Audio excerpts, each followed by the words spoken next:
News express ಎಟ್ 6ಗೆ ಸ್ವಾಗತ. ನಾನು ಶುಭಶ್ರೀ ಜೈನ್. ರಾಜ್ಯ ಬಿಜೆಪಿಯಲ್ಲಿ ರಾಜಾಹುಲಿ ವರ್ಸಸ್ ಸೈನಿಕನ ಸಮರ. ವಿಜಯೇಂದ್ರರನ್ನ ಟಾರ್ಗೆಟ್ ಮಾಡಿ ಗುಂಡು ಹಾರಿಸಿದ್ದು ಯಾಕೆ? ಸೈನಿಕನ ಸಮರದ ವಿರುದ್ಧ ಬಿಎಸ್ವೈ ಬಣ ಮುಗಿಬಿದ್ದಿದ್ದು ಹೇಗೆ? ಸಾಹುಕಾರ್ ಸಿಡಿ ಕೇಸ್ನಲ್ಲಿ ಬಾಂಬ್ ಸಿಡಿಸಿದ್ದೇಗೆ ಕೈಪಡೆ? ಇದೆಲ್ಲವನ್ನು ನೋಡೋಣ. ಬಿಎಸ್ವೈ ಕುಟುಂಬದ ಹಸ್ತಕ್ಷೇಪದ ವಿರುದ್ಧವೇ ಗುಡುಗಿದ್ದು ಹೇಗೆ ಸೈನಿಕ? ಸಿಪಿಐ ಹೇಳಿಕೆಗೆ ಬೆನ್ನಲ್ಲೇ ಬಿಜೆಪಿಯಲ್ಲಿ ಆಂತರಿಕ ಸಮಸ್ಯೆ ಬಹಿರಂಗವಾಗಿದ್ದು ಹೇಗೆ? ಯೋಗೇಶ್ವರ್ ಯಾರನ್ನ ಟಾರ್ಗೆಟ್ ಮಾಡಿ ಆರೋಪ ಮಾಡಿದ್ದಾರೆ ನೋಡೋಣ. ಬಿಎಸ್ವೈ ವರ್ಸಸ್ ಸೈನಿಕ ಸಮರ ನ್ಯೂಸ್ ಎಕ್ಸ್‌ಪ್ರೆಸ್‌ನಲ್ಲಿ. ಕೊರೋನಾ ಅಬ್ಬರದ ಮಧ್ಯೆ ರಾಜ್ಯ ರಾಜಕೀಯದಲ್ಲಿ ಮಹಾ ಸಂಚಲನ ನಡೆಯುತ್ತಿದ್ದು, ಶಾಂತವಾಗಿದ್ದ ರಾಜ್ಯ ಬಿಜೆಪಿಯಲ್ಲಿ ಮತ್ತೆ ಆಕ್ರೋಶದ ಚಂಡಮಾರುತ ಬೀಸಿದೆ. ಮುಖ್ಯಮಂತ್ರಿ ಬಿಎಸ್ ಯಡಿಯೂರಪ್ಪ ವಿರುದ್ಧ ಸಚಿವ ಸಿಪಿ ಯೋಗೇಶ್ವರ್ ಮತ್ತು ಕೆಲ ಶಾಸಕರು ಹುನ್ನಾರ ಮಾಡಿದ್ದಾರೆ ಎನ್ನಲಾಗಿದೆ. ಇದೀಗ ಸಿಪಿ ಯೋಗೇಶ್ವರ್ ದೆಹಲಿ ಭೇಟಿಗೆ ಅಸಲಿ ಕಾರಣ ಸಿಕ್ಕಿದೆ. ಸಚಿವರಾದ ಮೇಲೂ ಯೋಗೇಶ್ವರ್ಗೆ ಸಮಸ್ಯೆ ಉಂಟಾಗಿರೋ ಅನುಮಾನ ಕಾಡ್ತಿದ್ದು, ಯೋಗೇಶ್ವರ್ ಇಲಾಖೆಯಲ್ಲೇ ಹಸ್ತಕ್ಷೇಪ ಮಾಡ್ತಿದ್ದಾರಂತೆ. ಇದೇ ಕಾರಣಕ್ಕೆ ಸಿಪಿ ಯೋಗೇಶ್ವರ್ ದೆಹಲಿಗೆ ಭೇಟಿ ನೀಡಿದ್ದು, ವಿಜಯೇಂದ್ರ ಹಸ್ತಕ್ಷೇಪದ ಬಗ್ಗೆ ಯೋಗೇಶ್ವರ್ ಪರೋಕ್ಷವಾಗಿ ಕಿಡಿಕಾರಿದ್ದಾರೆ.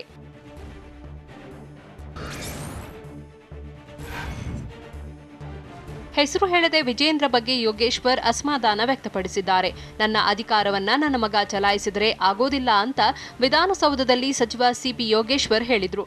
ನನ್ನ ಇಲಾಖೆಯಲ್ಲಿ ಬೇರೊಬ್ಬರು ತಲೆ ಹಾಕಬಾರದು, ಬೇರೊಬ್ಬರು ಹಸ್ತಕ್ಷೇಪ ಮಾಡುವುದನ್ನು ಸಹಿಸಲು ಆಗಲ್ಲ ಎಂದು ಸಿಪಿ ಯೋಗೇಶ್ವರ್ ಆಕ್ರೋಶ ವ್ಯಕ್ತಪಡಿಸಿದರು.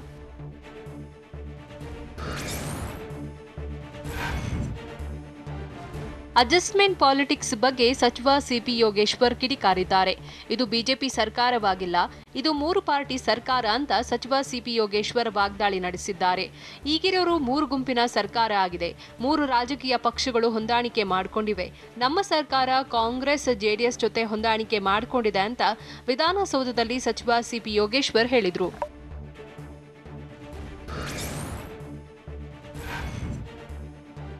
ಮುಖ್ಯಮಂತ್ರಿ ಬದಲಾವಣೆ ನನ್ನ ಮೂಲ ಉದ್ದೇಶವಲ್ಲ, ಮುಖ್ಯಮಂತ್ರಿಯನ್ನ ಬದಲಿಸುವಷ್ಟು ಶಕ್ತಿ ನನಗೆ ಇಲ್ಲ ಅಂತ ಸಚಿವ ಸಿಪಿ ಯೋಗೇಶ್ವರ್ ಹೇಳಿದ್ದಾರೆ.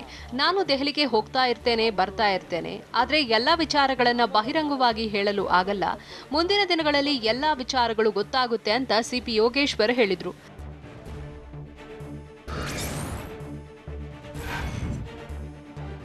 ಬಿಜೆಪಿ ಪಕ್ಷದಲ್ಲೇ ಆಂತರಿಕ ಬೇಗುದಿ ಸ್ಫೋಟಗೊಂಡಿದೆ. ಸ್ವಪಕ್ಷೀಯರ ವಿರುದ್ಧವೇ ಸಿಪಿ ಯೋಗೇಶ್ವರ್ ಕಿಡಿಕಾರಿದ್ದು, ವಲಸಿಗರಿಗೆ ಅಧಿಕಾರ ಸಿಕ್ಕಿದ್ದೇ ಯೋಗೇಶ್ವರ್ ಕೋಪಕ್ಕೆ ಕಾರಣವಾಯಿತಾ ಅನ್ನೋ ಪ್ರಶ್ನೆ ಮೂಡಿದೆ.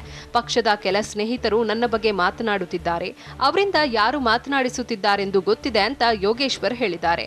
ಅಲ್ಲದೆ ಇದರ ಹಿಂದೆ ಯಾರ ಕುಮ್ಮಕ್ಕಿದೆ ಎಂದು ನನಗೆ ಗೊತ್ತು. ಹೀಗೆ ಮಾತನಾಡುತ್ತಾ ಹೋದ್ರೆ ಮುಂದೆ ಉತ್ತರಿಸುತ್ತೇನೆ.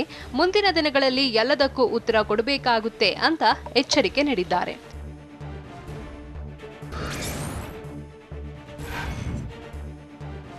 ಸಚಿವ ಸಿಪಿ ಯೋಗೇಶ್ವರ್ ವಿರುದ್ಧವೇ ಹುನ್ನಾರ ನಡೀತಿರೋ ಅನುಮಾನ ಕಾಡುತ್ತಿದೆ. ಸರ್ಕಾರದಲ್ಲಿ ಕೆಲವರ ವಿರುದ್ಧವೇ ಸೈನಿಕ ಏಕಾಏಕಿ ಗುಡುಗಿದ್ದು, ಸಿಪಿವೈ ಹೇಳಿಕೆ ಬೆನ್ನಲ್ಲೇ ಬಿಜೆಪಿಯಲ್ಲಿ ಆಂತರಿಕ ಸಮಸ್ಯೆ ಬಹಿರಂಗವಾಗಿದೆ. ತನ್ನ ವಿರುದ್ಧವೇ ನಡೀತಿರೋ ಕುಮ್ಮಕ್ಕಿನ ವಿರುದ್ಧ ಸಿಪಿವೈ ಗುಡುಗಿದ್ದು, ಸಿಎಂ ಬದಲಾವಣೆ ಬೇಗೆಯಲ್ಲಿ ಮತ್ತೊಂದು ಸಮಸ್ಯೆ ಸ್ಫೋಟಗೊಂಡಿದೆ.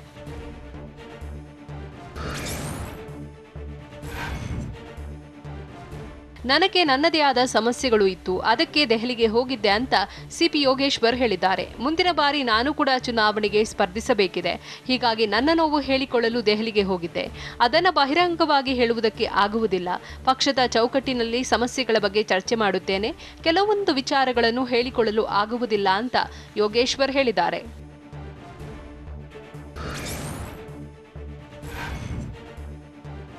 ನಾಯಕತ್ವ ಬದಲಾವಣೆ ವಿಚಾರ ಏಕೆ ಚರ್ಚೆ ಆಯಿತು ಅನ್ನೋದ್ರ ಬಗ್ಗೆ ನನಗೆ ಗೊತ್ತಿಲ್ಲ ಅಂತ ಸಚಿವ ಸಿಪಿ ಯೋಗೇಶ್ವರ್ ಸ್ಪಷ್ಟಪಡಿಸಿದ್ದಾರೆ. ವಿಧಾನಸೌಧದಲ್ಲಿ ಮಾತಾಡಿದ ಸಚಿವ ಸಿಪಿ ಯೋಗೇಶ್ವರ್, ನಾನು ಯಾವಾಗಲೂ ದೆಹಲಿಗೆ ಹೋಗ್ತೀನಿ ಬರ್ತೀನಿ, ಯಾವ ವಿಚಾರಕ್ಕೆ ಹೋದೆ ಎಂದು ಹೇಳಲು ಹೋಗಲ್ಲ, ಏಕೆ ಹೋದೆ ಎಂದು ಮುಂದಿನ ದಿನದಲ್ಲಿ ಹೇಳುತ್ತೇನೆ ಅಂತ ಹೇಳಿದ್ದಾರೆ.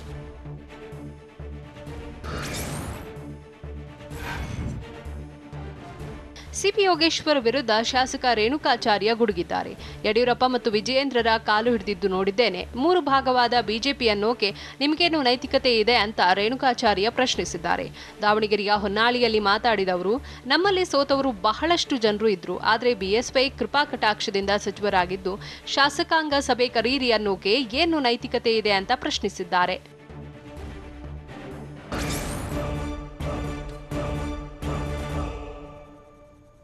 ವಿಜಯೇಂದ್ರ ವಿರುದ್ಧ ಸೈನಿಕ ಸಮರ ಸಾರ್ತಿದ್ದಂತೆ ಅಲರ್ಟ್. ಗುಡುಗಿದ ಯೋಗೇಶ್ವರ್ಗೆ ಸಚಿವರ ತಿರುಗೇಟು ಹೇಗಿತ್ತು? ಯಾವುದೇ ಹಸ್ತಕ್ಷೇಪ ಇಲ್ಲ ಅಂತ ಟಾಂಗ್ ಕೊಟ್ಟಿದ್ದು ಯಾರು? ನೋಡೋಣ ಸಚಿವರ ಪಂಚ್ ನ್ಯೂಸ್ ಎಕ್ಸ್‌ಪ್ರೆಸ್‌ನಲ್ಲಿ. ನಾಯಕತ್ವ ಬದಲಾವಣೆ ಬಯಸಿದವರಿಗೆ ಮುಖ್ಯಮಂತ್ರಿ ಬಿಎಸ್ ಯಡಿಯೂರಪ್ಪ ಟಾಂಗ್ ಕೊಟ್ಟಿದ್ದಾರೆ. ವಿರೋಧಿ ಬಣದ ರಣತಂತ್ರಕ್ಕೆ ಟಕ್ಕರ್ ಕೊಟ್ಟಿದ್ದು, ನಾಯಕತ್ವ ಬದಲಾವಣೆಗಾಗಿ ದೆಹಲಿಗೆ ತೆರಳಿದ್ದವರಿಗೆ ಸಿಎಂ ಪಂಚ್ ನೀಡಿದ್ದಾರೆ. ಯಾರೋ ಎಲ್ಲಿಗೆ ಹೋಗಿ ಬಂದವರಿಗೆ ಅಲ್ಲಿಯೇ ಉತ್ತರ ಕೊಟ್ಟು ಕಳಿಸಿದ್ದಾರೆ. ಶಾಸಕಾಂಗ ಸಭೆ ವಿಚಾರದ ಬಗ್ಗೆ ಚರ್ಚಿಸುವ ಅಗತ್ಯವಿಲ್ಲ ಅಂತ ಬೆಂಗಳೂರಿನಲ್ಲಿ ಸಿಎಂ ಬಿಎಸ್ ಯಡಿಯೂರಪ್ಪ ಹೇಳಿದ್ದಾರೆ.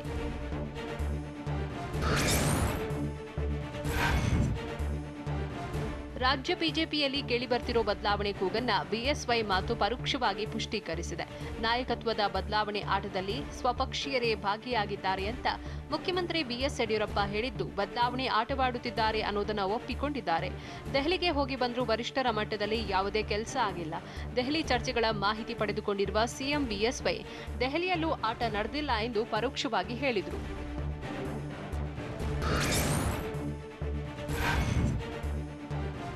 ನಾಯಕತ್ವದ ಬದಲಾವಣೆ ಕೂಗಿನ ಬೆನ್ನಲ್ಲೇ ಸಚಿವ ಸಿಪಿ ಯೋಗೇಶ್ವರ್ ಸಿಡಿದೆದ್ದಿದ್ದಾರೆ. ಹೀಗಾಗಿ ಬಿಜೆಪಿಯಲ್ಲಿ ರಾಜಕೀಯ ದಳ್ಳುರಿ ಮನೆ ಮಾಡಿದೆ. ನಾಯಕತ್ವ ವಿಚಾರಕ್ಕೆ ಕಮಲಪಡಿಯಲ್ಲಿ ಆಂತರಿಕ ಭಿನ್ನಮತ ಸ್ಫೋಟಗೊಂಡಿದ್ದು, ಸಿಎಂ ವಿರೋಧಿ ಬಣಕ್ಕೆ ಟಕ್ಕರ್ ಕೊಡಲು ಬಿಎಸ್ವೈ ಬಳಗ ಮುಂದಾಗಿದೆ. ಪಕ್ಷದ ಡ್ಯಾಮೇಜ್ ಕಂಟ್ರೋಲ್ಗೆ ಮುಂದಾಗಿರೋ ಸಿಎಂ ಬಣ ಬಿಎಸ್ ಯಡಿಯೂರಪ್ಪ ಪರ ನಾವಿದ್ದೇವೆ ಎಂದು ಸಾರಲು ಯತ್ನಿಸುತ್ತಿದೆ.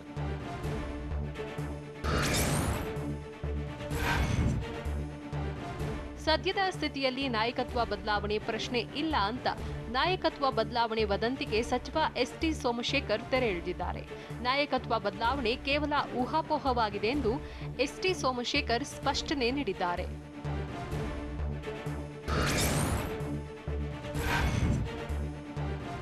ಇಲಾಖೆಯಲ್ಲಿ ಹಸ್ತಕ್ಷೇಪದ ಬಗ್ಗೆ ಸಚಿವ ಸಿಪಿ ಯೋಗೇಶ್ವರ್ ಅಸಮಾಧಾನ ಹೊರಹಾಕಿದ್ದಾರೆ.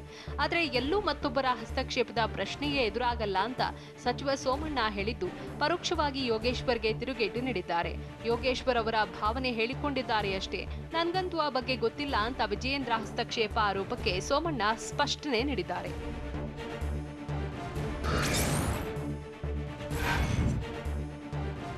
ರಾಜ್ಯದಲ್ಲಿ ನಾಯಕತ್ವ ಬದಲಾವಣೆ ಪ್ರಶ್ನೆಯೇ ಇಲ್ಲ ಅಂತ ಬೆಂಗಳೂರಿನಲ್ಲಿ ಸಚಿವ ಭೈರತಿ ಬಸವರಾಜ್ ಹೇಳಿದ್ದಾರೆ. ಬಿಎಸ್ ಯಡಿಯೂರಪ್ಪ ಅವರೇ ಸಿಎಂ ಆಗಿ ಮುಂದುವರಿಯುತ್ತಾರೆ. ಪಕ್ಷದ ಕೆಲಸಕ್ಕೆ ನಾಯಕರು ದೆಹಲಿಗೆ ಹೋಗುತ್ತಾರೆ. ಏನಾದರೂ ಇದ್ರೆ ಹೈಕಮಾಂಡ್ ನಮ್ಮನ್ನ ಕೇಳುತ್ತೆ ಎಂದು ಸಚಿವ ಭೈರತಿ ಬಸವರಾಜ್ ತಿಳಿಸಿದ್ದಾರೆ.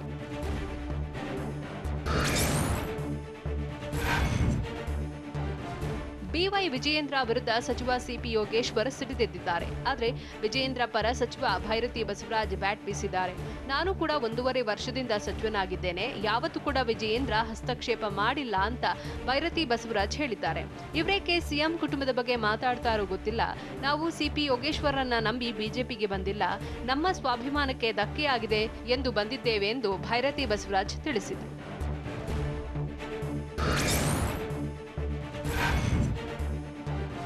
ವಿಪಕ್ಷ ನಾಯಕ ಸಿದ್ದರಾಮಯ್ಯ ವಿರುದ್ಧ ಸಚಿವ ಭೈರತಿ ಬಸವರಾಜ್ ಕಿಡಿಕಾರಿದ್ದಾರೆ. ರಾಜ್ಯದಲ್ಲಿ ನಾಯಕತ್ವ ಬದಲಾವಣೆ ಪ್ರಶ್ನೆಯೇ ಇಲ್ಲ. ಯಡಿಯೂರಪ್ಪನವರೇ ಸಿಎಂ ಆಗಿ ಮುಂದುವರಿಯುತ್ತಾರೆ ಎಂದಿರೋ ಭೈರತಿ ಬಸವರಾಜ್, ಸಿದ್ದರಾಮಯ್ಯ ಅವರು ಕೂಡ ಜವಾಬ್ದಾರಿಯುತವಾಗಿ ಮಾತನಾಡಬೇಕು ಅಂತ ಆಗ್ರಹಿಸಿದರು. ಅಲ್ಲದೆ ಸಿದ್ದರಾಮಯ್ಯ ಜ್ಯೋತಿಷಿ ಅಲ್ಲ, ನಾಯಕತ್ವ ಬದಲಾವಣೆ ಬಗ್ಗೆ ಅವರಿಗೆ ಹೇಳಿದ್ಯಾರು ಎಂದು ಪ್ರಶ್ನಿಸಿದ್ದಾರೆ.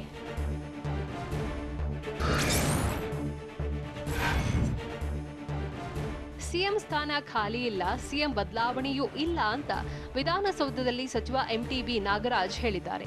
ದೆಹಲಿಗೆ ಹೋಗಿದ್ದೇಕೆಂದು ಯೋಗೇಶ್ವರ್ ಅವರನ್ನೇ ಕೇಳಬೇಕು. ಆದರೆ ಹೈಕಮಾಂಡ್ ಕೈಗೊಳ್ಳುವ ತೀರ್ಮಾನಕ್ಕೆ ನಾವು ಬದ್ಧವಾಗಿದ್ದೇವೆ ಎಂದು ಎಂಟಿಬಿ ನಾಗರಾಜ್ ತಿಳಿಸಿದ್ದಾರೆ. ಜೊತೆಗೆ ಸಿಪಿ ಯೋಗೇಶ್ವರ್ ಖಾತೆಯಲ್ಲಿ ವಿಜಯೇಂದ್ರ ಹಸ್ತಕ್ಷೇಪ ವಿಚಾರಕ್ಕೆ ಪ್ರತಿಕ್ರಿಯಿಸಿದವರು, ಈ ಬಗ್ಗೆ ನನಗೆ ಗೊತ್ತಿಲ್ಲ, ಅಂತಹ ಅನುಭವ ನನಗೆ ಆಗಿಲ್ಲ ಎಂದು ಸ್ಪಷ್ಟಪಡಿಸಿದ್ದಾರೆ.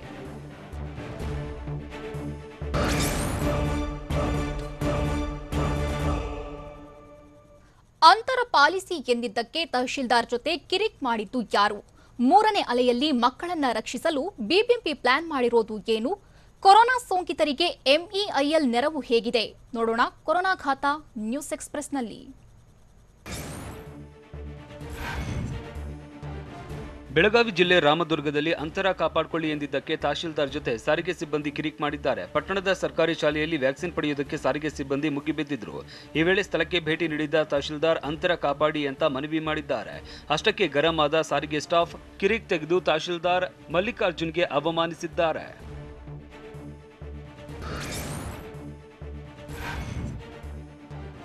ಕೊರೋನಾ ಮೂರನೇ ಅಲೆಯಿಂದಾಗಿ ಮಕ್ಕಳನ್ನ ಬಚಾವ್ ಮಾಡೋದಕ್ಕೆ ಬಿಬಿಎಂಪಿ ಪ್ಲಾನ್ ಮಾಡಿದೆ. ಕ್ರೂರಿ ಕೊರೋನಾ ಕಟ್ಟಿ ಹಾಕೋದಕ್ಕೆ ಬಿಬಿಎಂಪಿ ರಂಗ ತಾಲೀಮು ಶುರು ಮಾಡಿದ್ದು, ಮಕ್ಕಳ ಆಸ್ಪತ್ರೆ ಐಸಿಯು ಬೆಡ್ ಹೆಚ್ಚಳ ಮಾಡೋದಕ್ಕೆ ನಿರ್ಧರಿಸಿದೆ. ಅಲ್ಲದೆ ಮಕ್ಕಳ ಚಿಕಿತ್ಸೆಗಾಗಿ ತಜ್ಞ ವೈದ್ಯರ ಸಂಖ್ಯೆ ಹೆಚ್ಚಿಸೋದಕ್ಕೆ ಕೂಡ ತೀರ್ಮಾನಿಸಿದೆ. ಅದಕ್ಕಾಗಿ ಪ್ರತಿ ಆಸ್ಪತ್ರೆಯಲ್ಲಿ ಆಕ್ಸಿಜನ್ ಪ್ಲಾಂಟ್ ಸ್ಥಾಪಿಸೋದಕ್ಕೆ ಪ್ಲಾನ್ ಮಾಡಲಾಗ್ತಾ ಇದೆ ಅಂತ ಬಿಬಿಎಂಪಿ ಮುಖ್ಯ ಆಯುಕ್ತ ಗೌರವ್ ಗುಪ್ತಾ ಹೇಳಿದ್ದಾರೆ.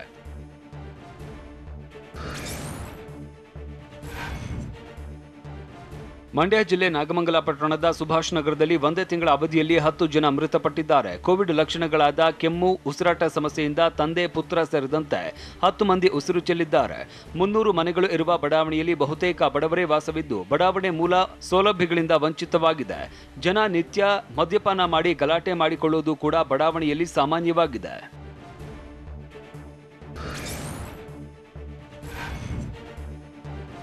ಮಂಡ್ಯ ಜಿಲ್ಲೆ ಮಳವಳ್ಳಿ ತಾಲೂಕಿನ ರಾಮಂದೂರಿನಲ್ಲಿ ಕೊರೋನಾ ಒಕ್ಕರಿಸದಿರಲಿ ಅಂತ ಗ್ರಾಮಸ್ಥರು ಕುರಿ, ಕೋಳಿ ಬಲಿ ಕೊಟ್ಟಿದ್ದಾರೆ.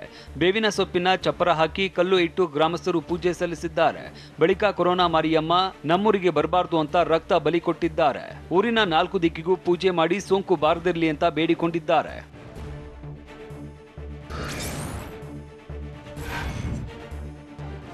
ತುಮಕೂರು ಜಿಲ್ಲೆ ಪಾವಗಡ ಬಳಿಯ ಕುರುಬರಹಳ್ಳಿ ಕೋವಿಡ್ ಕೇರ್ ಸೆಂಟರ್ನಲ್ಲಿ ಸೋಂಕಿತರಿಗೆ ಯೋಗಾಭ್ಯಾಸ ಮಾಡಿಸಲಾಗಿದೆ. ಅಂತರದ ಜೊತೆಗೆ 15ಕ್ಕೂ ಹೆಚ್ಚು ಯೋಗಾಸನಗಳನ್ನು ಕೇಂದ್ರದ ಸಿಬ್ಬಂದಿ ಸೋಂಕಿತರಿಗೆ ಅಭ್ಯಾಸ ಮಾಡಿಸ್ತಾ ಇದ್ದಾರೆ. ಕೋವಿಡ್ ಕೇರ್ ಸೆಂಟರ್ ವೈದ್ಯ ರಾಜೇಶ್ ನೇತೃತ್ವದಲ್ಲಿ ಯೋಗವನ್ನ ಹೇಳಿಕೊಡಲಾಗ್ತಾ ಇದೆ. ಸೋಂಕಿತರು ಫುಲ್ ಖುಷ್ ಆಗಿದ್ರು.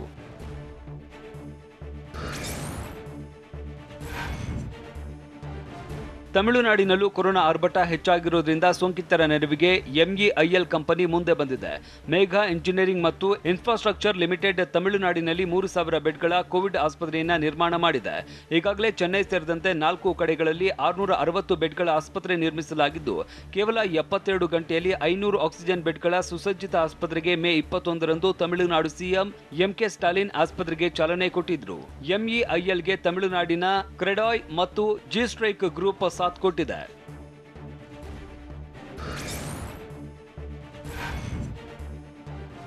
ತಮಿಳುನಾಡು ಸರ್ಕಾರದ ಕೋವಿಡ್ ವಿರುದ್ಧದ ಸಮರಕ್ಕೆ ಎಂಇಐಎಲ್ ಕೈ ಜೋಡಿಸಿದೆ. ಮೇಘ ಇಂಜಿನಿಯರಿಂಗ್ ಮತ್ತು ಇನ್ಫ್ರಾಸ್ಟ್ರಕ್ಚರ್ ಲಿಮಿಟೆಡ್ ಕಂಪನಿ ಕೊರೋನಾ ಸೋಂಕಿತರಿಗೆ ಉಚಿತ ಚಿಕಿತ್ಸೆ ಕೊಡುವುದಕ್ಕೆ ನಿರ್ಧರಿಸಿದೆ.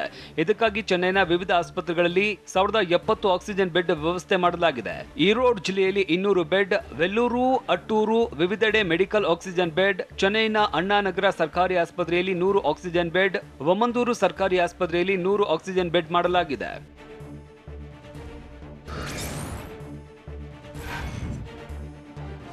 ಸದ್ಯ ದೇಶ ಕೊರೋನಾದಂತಹ ಡೆಡ್ಲಿ ವೈರಸ್ ವಿರುದ್ಧ ಹೋರಾಡ್ತಾ ಇದೆ. ಹೀಗಾಗಿ ದೇಶದ ಜನರ ಪ್ರಾಣ ಉಳಿಸುವುದು ನಮ್ಮ ಕಂಪನಿಯ ಜವಾಬ್ದಾರಿಯಾಗಿದೆ ಅಂತ ಮೇಘಾ ಇಂಜಿನಿಯರಿಂಗ್ ಮತ್ತು ಇನ್ಫ್ರಾಸ್ಟ್ರಕ್ಚರ್ ಲಿಮಿಟೆಡ್ ನಿರ್ದೇಶಕ ಶ್ರೀನಿವಾಸ್ ರೆಡ್ಡಿ ಹೇಳಿದ್ದಾರೆ. ಕಂಪನಿಯ ವ್ಯವಸ್ಥಾಪಕ ನಿರ್ದೇಶಕ ಕೃಷ್ಣ ರೆಡ್ಡಿ ಅವರ ಮೇಲ್ವಿಚಾರಣೆಯಲ್ಲಿ ಗುರಿ ತಲುಪಿದಕ್ಕೆ ನಾವು ಕೆಲಸ ಮಾಡ್ತಾ ಇದ್ದೇವೆ ಅಂದ್ರು.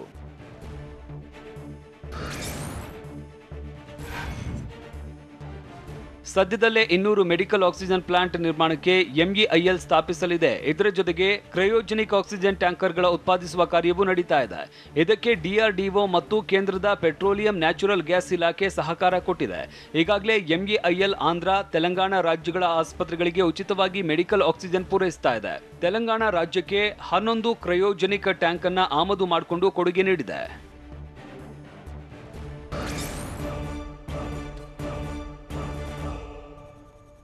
ಚಿಕಿತ್ಸೆಗೆ ಅಲೆದಾಡಿ ಮಾಜಿ ಸೈನಿಕ ದುರಂತ ಅಂತ್ಯ ಕಂಡಿದ್ದು ಹೇಗೆ?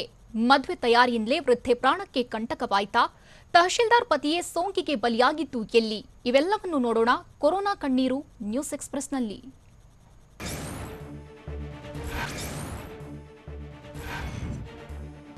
ಬೆಂಗಳೂರಲ್ಲಿ ಮದುವೆ ತಯಾರಿಯಿಂದಲೇ ಕುಟುಂಬಕ್ಕೆ ಕಂಟಕ ಎದುರಾಗಿದ್ದು, ಮದುವೆ ಮುಂದೂಡಿದ್ರೂ ಕೊರೋನಾ ಹೆಮ್ಮಾರಿ ಬಿಟ್ಟಿಲ್ಲ. ಮದುವೆ ಮುಂದೂಡಿದ ಕೆಲವೇ ದಿನದಲ್ಲಿ ಕುಟುಂಬದಲ್ಲಿದ್ದ 4ವರಿಗೂ ಸೋಂಕು ವಕ್ಕರಿಸಿದ್ದು, ವೃದ್ಧೆ ಬಲಿಯಾಗಿದ್ದಾರೆ. ಕಾಮಾಕ್ಷಿಪಾಳ್ಯದ ಕಾವೇರಿಪುರದಲ್ಲಿ ಮಗ, ಸೊಸೆ, ಮಗಳ ಜೊತೆ ಹನುಮಕ್ಕ ಎಂಬುವವರು ವಾಸವಿದ್ರು. ಲಾಕ್ಡೌನ್ ಘೋಷಣೆಯಿಂದ ಮೊಮ್ಮಗಳ ಮದುವೆ ಮುಂದೂಡಿದ್ರು. ಆದರೆ 4 ಜನರಿಗೆ ಕೊರೋನಾ ದೃಢಪಟ್ಟಿದ್ದು, ಚಿಕಿತ್ಸೆ ಫಲಿಸದೆ ಆಸ್ಪತ್ರೆಯಲ್ಲಿ ವೃದ್ಧೆ ಹನುಮಕ್ಕ ಸಾವಿಗೀಡಾಗಿದ್ದಾರೆ.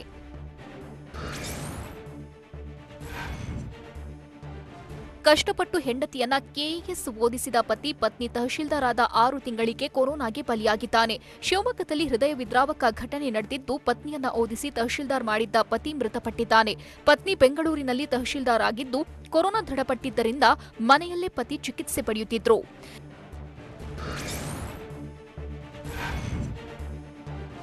ಬೆಂಗಳೂರಲ್ಲಿ ಸಚಿವರೇ ಸಹಾಯ ಮಾಡಿದ್ರೂ ವ್ಯಕ್ತಿ ಇಹಲೋಕ ತ್ಯಜಿಸಿದ್ದಾನೆ. ಪ್ರೇಮನಗರದ 45 ವರ್ಷದ ಸರವಣ ಕೊರೋನಾಗೆ ಬಲಿಯಾಗಿದ್ದಾರೆ. ಕಾರ್ ಡ್ರೈವರ್ ಆಗಿ ಕೆಲಸ ಮಾಡುತ್ತಿದ್ದ ಸರವಣಗೆ ಉಸಿರಾಟದ ಸಮಸ್ಯೆಯಾದಾಗ ಖಾಸಗಿ ಆಸ್ಪತ್ರೆಯಲ್ಲಿ ಸಚಿವ ಗೋಪಾಲಯ್ಯ ಬೆಡ್ ವ್ಯವಸ್ಥೆ ಮಾಡಿದ್ರು. ಆದರೆ ಆಸ್ಪತ್ರೆಗೆ ದಾಖಲಾಗಿದ್ದ 4 ದಿನದಲ್ಲಿ ಕೊರೋನಾಗೆ ಬಲಿಯಾಗಿದ್ದಾರೆ. ಪತಿಯನ್ನ ಕಳೆದುಕೊಂಡು ಪತ್ನಿ ಮತ್ತು ಮಕ್ಕಳು ಕಣ್ಣೀರಲ್ಲೇ ಕೈ ತೊಳೆಯುತ್ತಿದ್ದಾರೆ.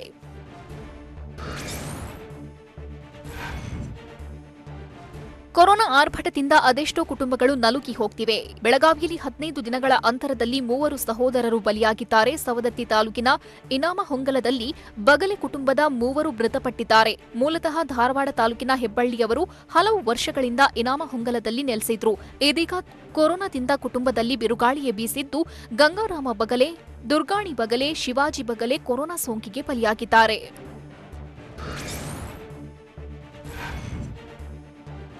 ಲಾಕ್ಡೌನ್ನಿಂದ ಆಸ್ಪತ್ರೆಗೆ ಹೋಗೋಕು ಪರದಾಡುವಂತಾಗಿದ್ದು, ಯಾವುದೇ ವಾಹನಗಳು ಸಿಗದೆ ತಳ್ಳುವ ಗಾಡಿಯಲ್ಲಿ ಪ್ರಯಾಣ ಮಾಡಿದ್ದಾರೆ. ಗದಗಿನ ಸಿದ್ದರಾಮೇಶ್ವರ ನಗರದ ನಿವಾಸಿ ಗೋವಿಂದ ಸಕ್ಕರೆ ಕಾಯಿಲೆಯಿಂದ ಬಳಲ್ತಿದ್ದು, 2 ತಿಂಗಳ ಹಿಂದೆ ಆಪರೇಷನ್ ಮಾಡಿ 1 ಕಾಲು ತೆಗೆದಿದ್ರು. ಹೀಗಾಗಿ ಔಷಧಿ ಹಾಗೂ ಚಿಕಿತ್ಸೆಗಾಗಿ ಗದಗ ಜಿಮ್ಸ್ ಆಸ್ಪತ್ರೆಗೆ ತೆರಳಲು ಖಾಸಗಿ ವಾಹನ ಸವಾರರು ಹೆಚ್ಚು ಹಣ ಕೇಳಿದ್ದಾರೆ. ಇದರಿಂದ ದಿಕ್ಕೆ ತೋಚದಂತಾಗಿ ತಳ್ಳುವ ಗಾಡಿಯಲ್ಲಿ ಹೊರಟಿದ್ದಾರೆ.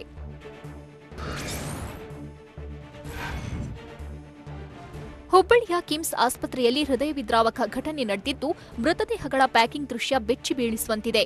ಕಿಮ್ಸ್ ಸಿಬ್ಬಂದಿ ಮತ್ತೊಂದು ಎಡವಟ್ಟು ಮಾಡಿದ್ದು, ಕೊರೋನಾ ಸೋಂಕಿತರ ಎದುರೇ ಮೃತದೇಹಗಳನ್ನು ಪ್ಯಾಕ್ ಮಾಡಿದ್ದಾರೆ. ಕಿಮ್ಸ್ ಸಿಬ್ಬಂದಿ ನಡೆಗೆ ಸಾರ್ವಜನಿಕ ವಲಯದಲ್ಲಿ ಆಕ್ರೋಶ ವ್ಯಕ್ತವಾಗಿದ್ದು, ಪಿಪಿಇ ಕಿಟ್ ಇಲ್ಲ, ಸಿಬ್ಬಂದಿಗೆ ಸುರಕ್ಷತೆ ಇಲ್ಲವೆಂದು ಕಿಡಿಕಾರಿದ್ದಾರೆ.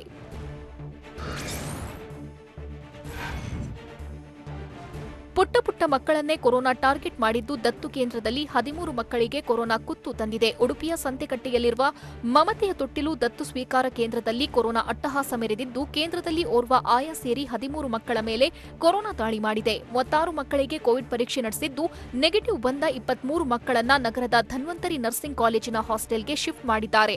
ಪಾಸಿಟಿವ್ ಬಂದ ಮಕ್ಕಳಿಗೆ ಆಶ್ರಮದಲ್ಲೇ ಚಿಕಿತ್ಸೆ ನೀಡಲಾಗುತ್ತಿದೆ.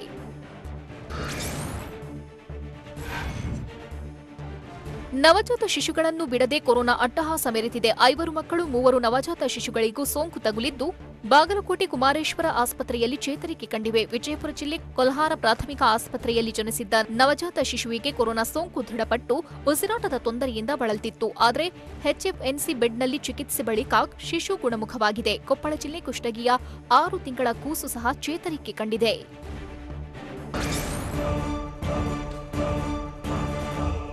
ಸಾಹುಕಾರ್ ಸಿಡಿ ಕೇಸ್ನಲ್ಲಿ ಕೈ ನಾಯಕರು ಬಾಂಬ್ ಸಿಡಿಸಿದ್ದು ಹೇಗೆ?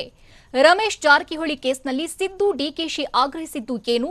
ಸಿಡಿ ಕೇಸ್ ಸಾಹುಕಾರ್ ಪರವಾಗಿ ತಿರುಗುತ್ತಿದ್ಯಾ? ನೋಡೋಣ ಸಿಡಿದ ಕೈ ನ್ಯೂಸ್ ಎಕ್ಸ್‌ಪ್ರೆಸ್‌ನಲ್ಲಿ. ಮಾಜಿ ಸಚಿವ ರಮೇಶ್ ಜಾರಕಿಹೊಳಿ ಸಿಡಿ ಸ್ಫೋಟ ಪ್ರಕರಣ ದಿನಕ್ಕೊಂದು ಟ್ವಿಸ್ಟ್ ಪಡೆದುಕೊಳ್ತಿದೆ. ನಾನವನಲ್ಲ ಅಂತ ಹೇಳ್ತಾ ಇದ್ದ ರಮೇಶ್ ಉಲ್ಟಾ ಹೊಡೆದಿದ್ದು ಪ್ರಕರಣಕ್ಕೆ ರಣರೋಚಕ ತಿರುವು ಕೊಟ್ಟಿದೆ. ಸಿಡಿಯಲ್ಲಿರೋದು ನಾನೇ ಅಂತ ಎಸ್ಐಟಿ ಅಧಿಕಾರಿಗಳ ಎದುರು ಒಪ್ಪಿಕೊಂಡಿದ್ದಾರೆ. ಈ ಮಧ್ಯೆ ಮಾಜಿ ಮಿನಿಸ್ಟರ್ ರಮೇಶ್ ಜಾರಕಿಹೊಳಿ ವಿರುದ್ಧ ಕಾಂಗ್ರೆಸ್ ಸಿಡಿದೆದ್ದಿದ್ದು, ಕೆಪಿಸಿಸಿ ಅಧ್ಯಕ್ಷ ಡಿಕೆಶಿ, ವಿಪಕ್ಷ ನಾಯಕ ಸಿದ್ದರಾಮಯ್ಯ ಸುದ್ದಿಗೋಷ್ಠಿ ಮೂಲಕ ವಾಗ್ದಾಳಿ ನಡೆಸಿದ್ದಾರೆ.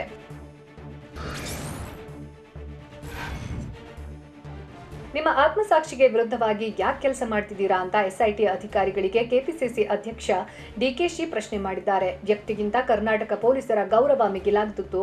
ಈ ರೀತಿ ಆದ್ರೆ ಮುಂದಿನ ದಿನದಲ್ಲಿ ಯಾವ ಪೊಲೀಸ್ ಅಧಿಕಾರಿಗಳು ಕೆಲಸ ಮಾಡೋಕೆ ಸಾಧ್ಯವಾಗಲ್ಲ. ಇನ್ಮುಂದೆ ಯಾವುದೇ ದೂರು ಬಂದ್ರೆ ಈ ಪ್ರಕರಣವನ್ನ ಹೇಳ್ತಾರೆ. ಇಂತಹ ಸರ್ಕಾರದಲ್ಲಿ ಈ ರೀತಿ ಆಗಿತ್ತು ಅಂತ ಮಾತಾಡ್ತಾರೆ ಅಂತ ಡಿಕೆಶಿ ಹೇಳಿದ್ದಾರೆ.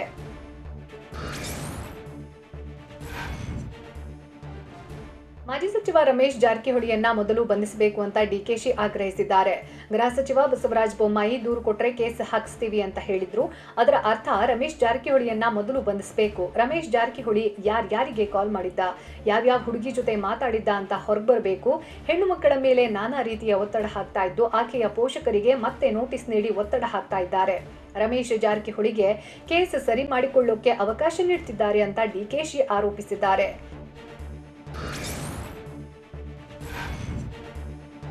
ಇದು ರಾಮರಾಜ್ಯನ ಅಥವಾ ರಾವಣ ರಾಜ್ಯನ ಅಂತ ಕೆಪಿಸಿಸಿ ಅಧ್ಯಕ್ಷ ಡಿಕೆಶಿ ಪ್ರಶ್ನಿಸಿದ್ದಾರೆ. ಯುವತಿ ಪೋಷಕರು ಒತ್ತಡದಲ್ಲಿ ಮಾತಾಡಿದ್ದಾರೆ. ಅದರ ಬಗ್ಗೆ ನನಗೇನು ಬೇಜಾರಿಲ್ಲ. ಯುವತಿ ಹೇಳ್ಕೊಂಡಿದ್ದಕ್ಕೆ ನಮ್ಮ ಪಕ್ಷದ ವಕೀಲರು ಸಹಾಯ ಮಾಡಿದ್ದಾರೆ. ಅದು ಅವರ ವೃತ್ತಿಯಾಗಿದ್ದು ಅದನ್ನ ತಪ್ಪು ಅನ್ನೋಕೆ ಸಾಧ್ಯವಾ ಅಂತ ಡಿಕೆಶಿ ಹೇಳಿದ್ದಾರೆ. ಅಲ್ಲದೆ ಯಾರಾದ್ರೂ ರೋಗಿ ಪಿಪಿಇ ಕಿಟ್ ಹಾಕೊಂಡು ಮಲಗಿರೋದು ನೋಡಿದೀರಾ ಅಂತ ಪ್ರಶ್ನಿಸಿರೋ ಅವರು ಹೇಗಿರಿ ದಾಖಲೆ ಎಲ್ಲಿತ್ತು ಕೊರೋನಾ ನೋಡೋಣ ಅಂತ ಸವಾಲ್ ಹಾಕಿದ್ದಾರೆ.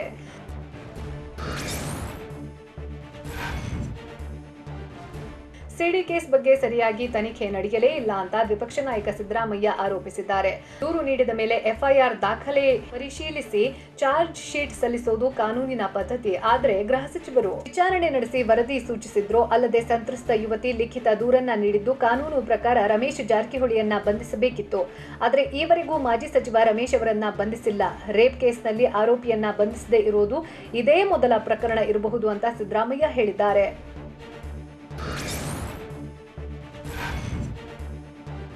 ರಮೇಶ್ ಜಾರಕಿಹೊಳಿ ಸಿಡಿ ಪ್ರಕರಣ ಸಂಬಂಧ ಗೃಹ ಸಚಿವ ಬಸವರಾಜ ಬೊಮ್ಮಾಯಿ ರಾಜೀನಾಮೆ ನೀಡಲಿ ಅಂತ ಸಿದ್ದರಾಮಯ್ಯ ಆಗ್ರಹಿಸಿದ್ದಾರೆ. ಸರ್ಕಾರದ ರಕ್ಷಣೆ ಇರುವುದರಿಂದ ರಮೇಶ್ ಜಾರಕಿಹೊಳಿಯನ್ನ ಇನ್ನೂ ಬಂಧಿಸಿಲ್ಲ. ಅವರು ಫ್ರೀಯಾಗಿ ಓಡಾಡಿಕೊಂಡಿದ್ದಾರೆ. ಅಲ್ಲದೆ ಸಿಡಿಯಲ್ಲಿ ಇರೋದು ತಾನೇ ಅಂತ ಇತ್ತೀಚೆಗೆ ರಮೇಶ್ ಹೇಳಿದ್ದಾರೆ. ಹೀಗಿದ್ರೂ ರಮೇಶ್ ಜಾರಕಿಹೊಳಿ ಮೆಡಿಕಲ್ ಟೆಸ್ಟ್ ಅನ್ನ ಇನ್ನೂ ಮಾಡಿಸಿಲ್ಲ. ಕೇವಲ ಬಿಪಿ ಶುಗರ್ ಟೆಸ್ಟ್ ಮಾಡಿಸಿದ್ದಾರೆ ಅಂತ ಸಿದ್ದರಾಮಯ್ಯ ಆರೋಪಿಸಿದ್ದಾರೆ.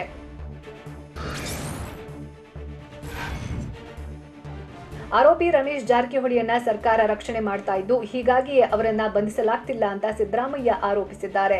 ಎಸ್ಐಟಿ ಮುಖ್ಯಸ್ಥರನ್ನ ರಜೆ ಮೇಲೆ ಕಳಿಸಿ ನಿಷ್ಕ್ರಿಯಗೊಳಿಸಿದ್ದಾರೆ. ಅಲ್ಲದೆ ಕಳೆದ ಶನಿವಾರ ರಮೇಶ್ ಜಾರಕಿಹೊಳಿ ಗೃಹ ಸಚಿವ ಬೊಮ್ಮಾಯಿಯನ್ನ ಹುಬ್ಬಳ್ಳಿಯಲ್ಲಿ ಭೇಟಿಯಾಗಿ 2 ಗಂಟೆಗಳ ಕಾಲ ಚರ್ಚಿಸಿದ್ದಾರೆ. ರೇಪ್ ಆರೋಪಿಯಿಂದ ಗೃಹ ಸಚಿವರ ಭೇಟಿ ಇದೇ ಮೊದಲಾಗಿದ್ದು ಸಿಆರ್ಪಿಸಿ 164 ಪ್ರಕಾರ ರಮೇಶ್ ಅವರನ್ನ ಬಂಧಿಸಬೇಕು ಅಂತ ಆಗ್ರಹಿಸಿದ್ದಾರೆ.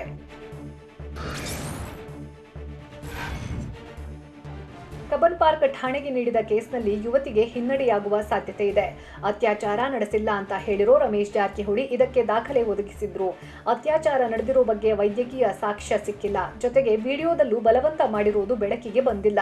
ಹೀಗಾಗಿ ಹಿನ್ನಡೆಯಾಗುತ್ತೆ ಎನ್ನಲಾಗಿದೆ. ಇನ್ನು ರಮೇಶ್ ಜಾರಕಿಹೊಳಿಗೆ ವಿಡಿಯೋ ಕಳುಹಿಸಿದ್ದ ಯುವತಿ ತಾನು ತಮಾಷೆಯಾಗಿ ವಿಡಿಯೋ ಮಾಡಿದ್ದೆ ಎಂದಿದ್ಲು. ಅಲ್ಲದೆ ವಿಡಿಯೋ ಡಿಲೀಟ್ ಮಾಡಿರುವುದಾಗಿ ರಮೇಶ್ ಮನವೊಲಿಸಿದ್ದರ ಬಗ್ಗೆ ಮಾಹಿತಿ ಸಿಕ್ಕಿದೆ.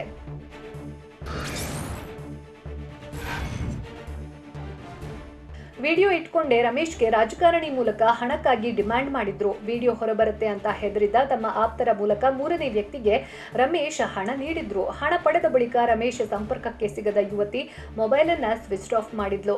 ಅಲ್ಲದೆ ಹಣಕ್ಕೆ ಡಿಮ್ಯಾಂಡ್ ಮಾಡಿದ್ರಿಂದ ವಿಡಿಯೋ ಬಹಿರಂಗ ಮಾಡಿ ಬ್ಲಾಕ್ ಮೇಲ್ ಬಗ್ಗೆ ಜಾರಕಿಹೊಳಿಗೆ ಡೌಟ್ ಬಂದಿತ್ತು. ಈ ಬಗ್ಗೆಯೂ ಎಸ್ಐಟಿ ಮುಂದೆ ಹೇಳಿಕೆ ನೀಡಿದ್ದಾರೆ ಎನ್ನಲಾಗಿದೆ.